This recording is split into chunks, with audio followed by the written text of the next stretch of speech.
আজকে বানাবো লক্ষ্মী পুজো স্পেশাল নারকেলের সন্দেশ, যেটা খেতে হয় পুরো অমৃতের মতন। চলুন তাহলে রেসিপিটি বানানো শুরু করা যাক। রেসিপিটি ভালো লাগলে অবশ্যই লাইক কমেন্ট শেয়ার করতে একেবারেও ভুলবেন না।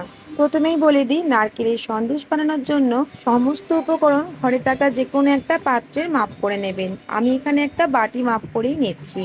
প্রথমে আমি এখানে এক বাটি নারকেল কোড়া একটা মিক্সিং জারের মধ্যে নিয়ে নিচ্ছি। তবে এখানে আমি 2 বাটি নারকেল কোড়া নেব, যেহেতু মিক্সিং জারটার মধ্যে সমস্ত ধরবে না, তাই আপনাদেরকে আমি একটা বাটি মাপেই দেখালাম। কিন্তু আমি 2 বাটি নারকেল কোড়া নিচ্ছি। আর ওই বাটিটারই হাফ বাটিরও একটু বেশি নিয়েছি গুঁড়ো দুধ। গুঁড়ো দুধটাও আমি এখানে এবার নিয়ে নিচ্ছি। আমি এখানে একটু বেশি পরিমাণেই বানাচ্ছি, তাই একটু পরিমাণটা বেশি নিয়েছি। চাইলে এখানে আপনারা কিন্তু কম করেও নিতে পারেন, সেক্ষেত্রে একটা জারের মধ্যে সমস্ত পেস্ট করা হয়ে যাবে। গুঁড়ো দুধটা এখানে সমস্ত নিয়ে নিলাম। আর ওই বাটি মেপেই নিয়েছি এক বাটি চিনি। এখানে আমি অর্ধেকটা চিনি আপনাদের দেখাচ্ছি, কিন্তু এখানে এক বাটি চিনি নিতে হবে। পরে যে নারকেল কোড়াটা আমি মিক্সিং জারে দিয়ে পেস্ট করব, তখন পুরো হাফ বাটি চিনি দিয়ে নেব। আর নিয়ে নিচ্ছি 5-6টা মতন পনিরের টুকরো। 4খানা এলাচ অবশ্যই দিয়ে পেস্ট করে নেবে। এলাচটা দিলে ভীষণ সুন্দর একটা ফ্লেভার পাওয়া যায়। প্রথমে এখানে আমি এক জার দেখুন পেস্ট করে নিয়েছি, একটা কড়াইয়ের মধ্যে নিয়ে নিয়েছি। পরের যে নারকেলটা ছিল সেটাও কিন্তু আমি পেস্ট করে নিয়ে নিয়েছি। গ্যাসের আঁচটা কিন্তু এবার একেবারেই লো করে রাখতে হবে। লো ফ্লেমে অনবরত নাড়াচাড়া করতে হবে। নাড়াচাড়া কিন্তু একেবারেও থামালে চলবে না, যেহেতু গুঁড়ো দুধ আছে, খুব তাড়াতাড়ি কড়াইয়ের মধ্যে কিন্তু লেগে যেতে পারে। তাই অনবরত নাড়াচাড়া করতে হবে একেবারে লো ফ্লেমে। বন্ধুরা, নারকেলের নাড়ু তো অনেক খেয়েছেন, তবে একবার এইভাবে নারকেলের সন্দেশ বানিয়ে খেয়ে দেখতে পারেন। খেতে অসম্ভব সুন্দর হয়, স্বাদ কিন্তু একেবারে মুখে লেগে থাকবে। অবশ্যই বাড়িতে একবার ট্রাই করে দেখবেন। আর আপনারা কি কোথা থেকে আমার ভিডিওটি দেখছেন অবশ্যই কমেন্টে জানাবেন। আর একটা লাইক করতে কিন্তু একেবারেও ভুলবেন না।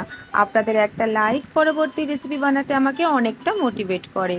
একেবারে লো ফ্লেমে নারকেলের সন্দেশটা নাড়াচাড়া করতে থাকি। ততক্ষণে চলুন বেশ কয়েকজন বন্ধুকে আমি ধন্যবাদটা জানিয়ে দিই। কৃষ্ণা মজুমদার ফ্রম ইউএসএ, বীণা মণ্ডল জিগাইগঞ্জ মুর্শিদাবাদ, বোলটুর শান্তিনিকেতন থেকে উমা দাস, নিপসিতা দাস বারাসাত থেকে। আপনাদের সকলকেই ধন্যবাদ জানিয়ে ছোট করব না। আমার তরফ থেকে আপনাদের জন্য রইল অনেক অনেক ভালোবাসা। এইভাবেই আমার পাশে থাকার জন্য আর সুন্দর সুন্দর কমেন্ট করার জন্য। আরও অনেক বন্ধুকেই ভালোবাসা জানানোর আছে, তবে পরের ভিডিওতে নিশ্চয়ই আপনাদের সকলের নাম নেবার চেষ্টা করব। এদিকে দেখুন, নারকেলের সন্দেশটা কিন্তু পাকটা খুব সুন্দরভাবে হয়ে গেছে। খুব বেশিক্ষণ কিন্তু বন্ধুরা সময় লাগবে না, যেহেতু গুঁড়ো দুধ আছে, খুব তাড়াতাড়ি শক্ত হয়ে আসবে। আর বলে দিই বন্ধুরা, নারকেলটা পেস্ট করবার সময় যদি দেখেন যে খুব শুকনো বা ড্রাই লাগছে, সেক্ষেত্রে সামান্য একটু দুধ ব্যবহার করতে পারেন, লিকুইড দুধটা। আর যদি দেখেন যে নারকেলের দুধটা খুব ভালোভাবে বের হয়ে আসছে, বেশিরভাগ ক্ষেত্রেই সেটা হয়ে থাকে, তবে অনেক সময় নারকেল কিন্তু ড্রাই থাকে, সেক্ষেত্রে একটু জল দিয়ে পেস্ট করবেন, তাহলে পেস্ট করাটা সুবিধে হবে। এবার একটা ছড়ানো থালার মধ্যে সামান্য একটু তেল বা ঘি খুব ভালোভাবে মাখিয়ে নিয়েছি। আর এই দিকে দেখুন, যে আমি নারকেলের সন্দেশটা পাক করেছি, সেটা ভালো করে থালার মধ্যে ঠিক এইভাবে চাড়িয়ে নিয়েছি।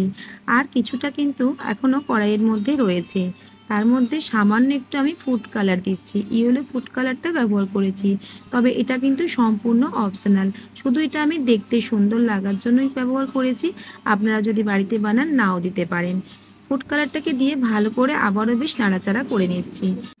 দেখতেই পাচ্ছেন কড়াইয়ের গায়ে কিন্তু খুব শুকনো শুকনোভাবে লেগে আসছে, এর মানে কিন্তু নারকেলের পাকটা খুব সুন্দরভাবে হয়েছে।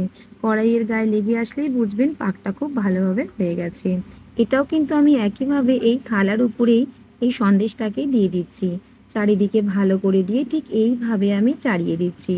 যেহেতু আমি 2-in-1 সন্দেশ বানাবো, একটু দেখতে ভালো লাগার জন্য খালি কালারটা ব্যবহার করেছি। এটা কিন্তু আপনারা নাও করতে পারেন। এবার এইভাবেই রেখে দেব যতক্ষণ না পর্যন্ত ঠান্ডা হয়। সম্পূর্ণ ঠান্ডা হয়ে যাবে, তারপরেই কিন্তু আপনারা এটা কাটবেন, তা না হলে কিন্তু গরম থাকতে নরম নরম হবে। দেখুন পুরো ঠান্ডা হয়ে গেছে, আর উপর থেকে পুরোটাই শুকনো, এবং কতটা শক্ত হয়েছে সেটা কিন্তু আপনারা দেখেই বুঝতে পারছেন। এবার আমি ভালোভাবে কেটে নিচ্ছি, পিস পিস করে কেটে নিতে হবে। আপনারা আপনাদের পছন্দ অনুযায়ী যে কোনো শেপে কাটতে পারেন, আমি একটু চৌকো শেপেই কাটছি। প্রত্যেকের বাড়িতেই কিন্তু লক্ষ্মী পুজোর দিনকে নারকেলের নাড়ু হয়। একবার আপনি অন্য রকমের নারকেলের সন্দেশ বানিয়ে কিন্তু দেখতে পারেন, খেতে ভীষণই ভালো হয় আর দেখতেও তো খুবই সুন্দর হয়। বন্ধুরা, আমার আজকের এই নারকেলের সন্দেশের রেসিপিটি আপনাদের কেমন লাগলো অবশ্যই কমেন্ট করে জানাবেন। আর বাড়িতে অবশ্যই বানাবেন, দেখতে এবং খেতে দুটোই সুন্দর হয়। আমি ঠিক এইভাবে দেখুন পিস পিস করে কেটে নিয়েছি। কেটে নেবার পর উপর থেকে সামান্য একটু চেরি কুচি দিয়ে দিচ্ছি। এটা শুধু দেখতে ভালো লাগার জন্য। চেরির বদলে কিন্তু আপনারা এখানে যে কোনো ড্রাই ফ্রুটস ব্যবহার করতে পারেন। কাজু, পেস্তা, আমন্ড এগুলো দিলেও কিন্তু দেখতে সুন্দর লাগবে। সবগুলোতে দেখুন একইভাবে আমি চেরি দিয়ে দিয়েছি আর দেখতে কতটা সুন্দর লাগছে। তাহলে বন্ধুরা, আমার রেসিপিটি আজকে কেমন লাগলো অবশ্যই কমেন্ট করে জানাবেন। যদি নতুন বন্ধু হয়ে থাকেন চ্যানেলটিকে সাবস্ক্রাইব করে নেবেন। যদি ফেসবুক পেজ থেকে দেখেন পেজটিকে অবশ্যই ফলো করে নেবেন। আজকের মতন তাহলে আসি, আবারও দেখা হচ্ছে অন্য কোনো রেসিপির সাথে। ভালো থাকবেন, সুস্থ থাকবেন।